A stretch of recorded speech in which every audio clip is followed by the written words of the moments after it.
We're jumping right into a totally fascinating journey into the mechanics of human behavior, specifically focusing on the lens through which we view the world.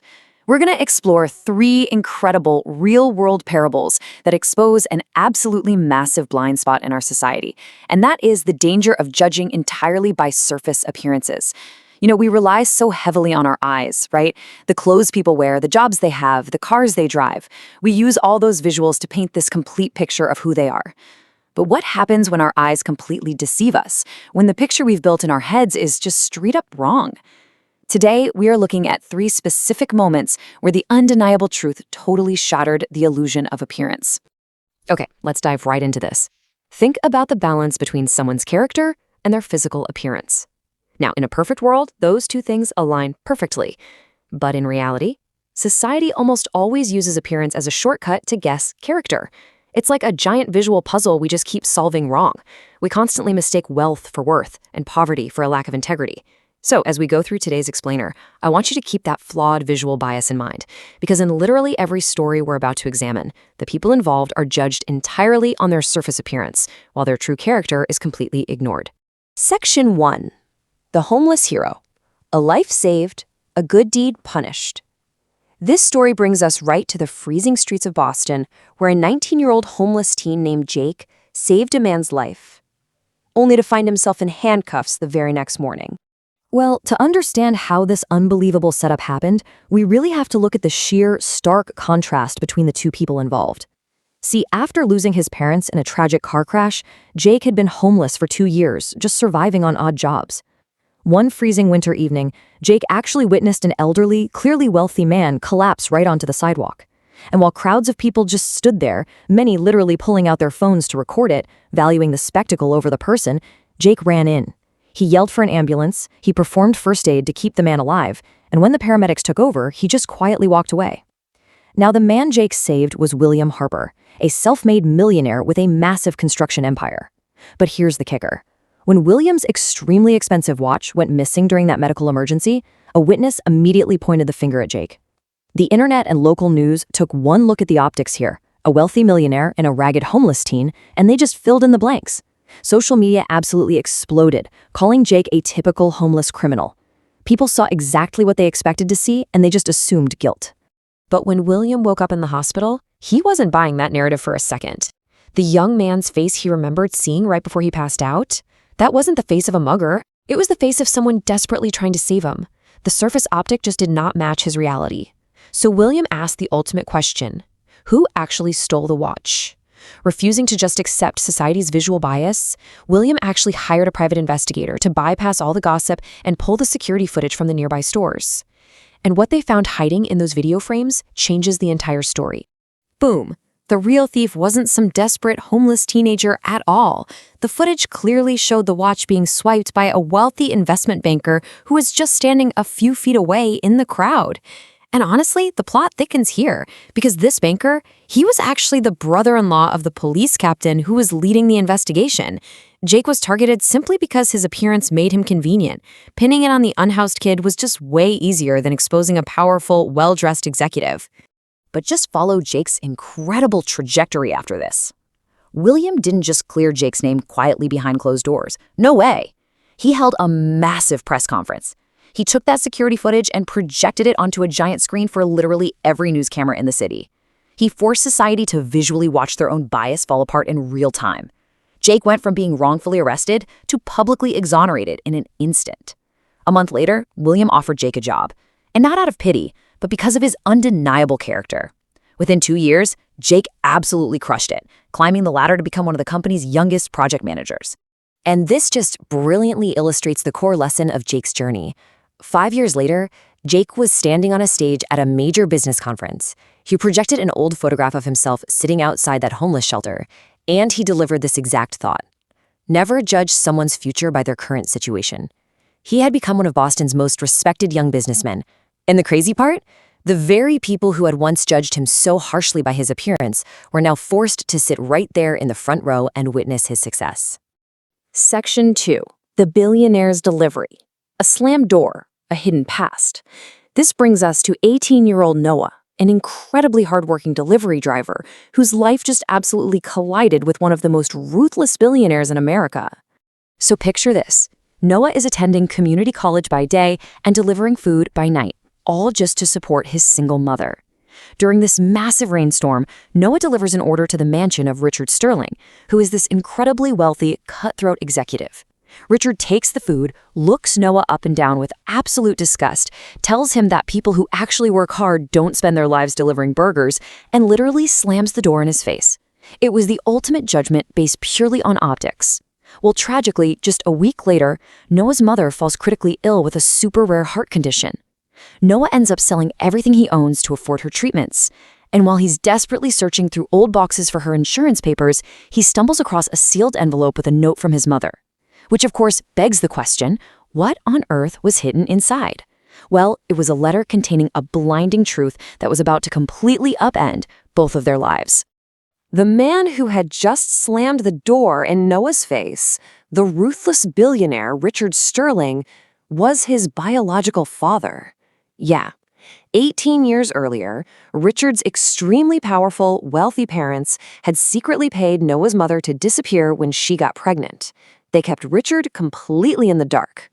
That strange feeling of familiarity Noah felt standing on that porch wasn't just a coincidence, it was blood. The ultimate blind spot had been staring Richard right in the face, but he was too clouded by his own prejudice to see it. Obviously, Noah tried to meet with Richard, but security took one look at a delivery boy and wouldn't even let him near the building. So, Noah crafted a highly methodical plan of action. First, he worked with a lawyer to secure bulletproof DNA evidence. Second, he crashed Richard's massive celebrity-filled charity gala. And third, the absolute masterstroke. While Richard was up on stage giving this totally hypocritical speech about family values, Noah hijacked the presentation. He took the old documents, the hospital records, and the DNA reports and projected them onto the giant screen right behind the billionaire. He typed out, "Meet the son Richard Sterling never knew existed." The sheer visual shock completely paralyzed the entire room.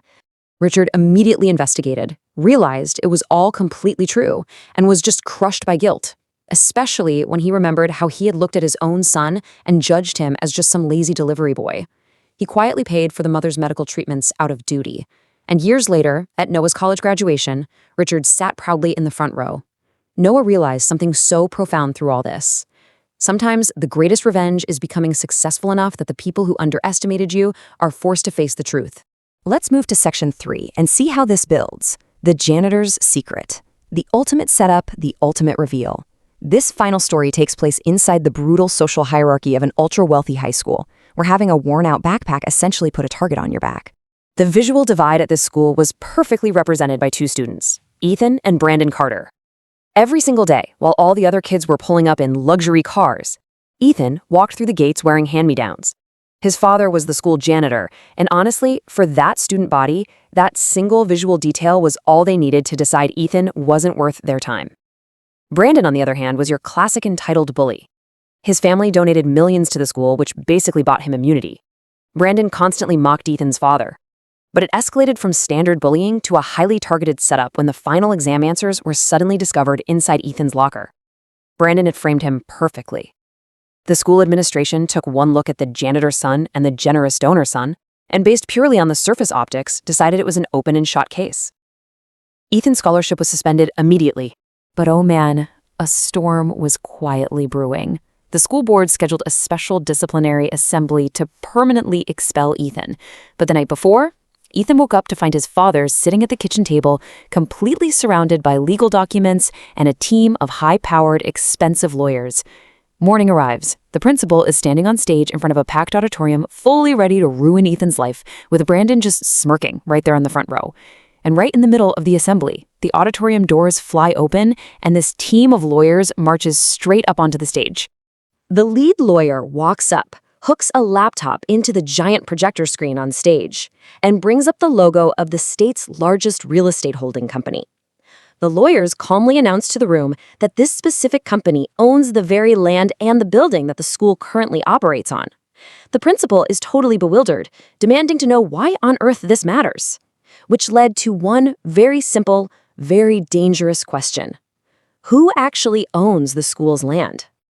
The lawyer clicks to the next slide, revealing the official list of shareholders. And sitting right there at the very top was Michael Parker, Ethan's father. The entire room gasped. Turns out, 20 years ago, the poor janitor had actually inherited massive wealth. But here is the truly brilliant twist. The lawyer didn't just stop at the financial reveal. He opened a security recording and played it full screen. It clearly showed Brandon Carter sneaking up to Ethan's locker and planting the stolen exam answers. The visual evidence was completely undeniable. Brandon's smirk vanished instantly. He was expelled that day, and the principal was literally forced to resign. A week later, at a formal apology assembly, Ethan's father finally took the stage. And he didn't brag about his money or his power. He simply explained that he worked as a janitor because honest work, any honest work, deserves respect. And then he dropped this absolute mic drop quote. "True wealth isn't what you own. It's how you treat people who have nothing to offer you." He completely exposed the entire school for their shallow, visual bias, judging characters solely based on bank accounts. Section 4. Beyond the surface. The ultimate takeaway. So look at how deeply interconnected these three narratives really are. In every single case, the people surrounding Jake, Noah, and Ethan were completely blinded by societal bias.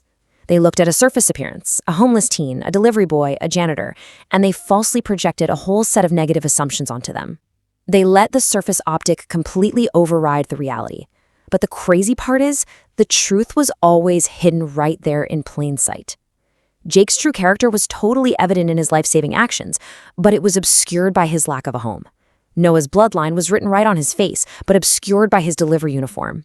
Ethan's family wealth was literally a matter of public record, but it was obscured by a mop and bucket. Notice how each of these underdogs achieved justice, too? Not their petty malice, but by forcing society to visually confront the undeniable weight of the truth.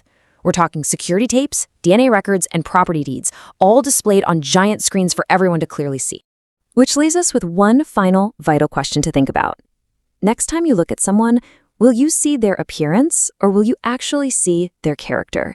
It is so incredibly easy to let our eyes do the thinking for us, to just accept the illusion of appearance as a fact. I challenge you to look a little closer, to look past the surface optics and wait for the real truth to reveal itself. Thank you so much for joining me to explore these incredible stories in today's explainer, and I truly hope it changes the way you see the world.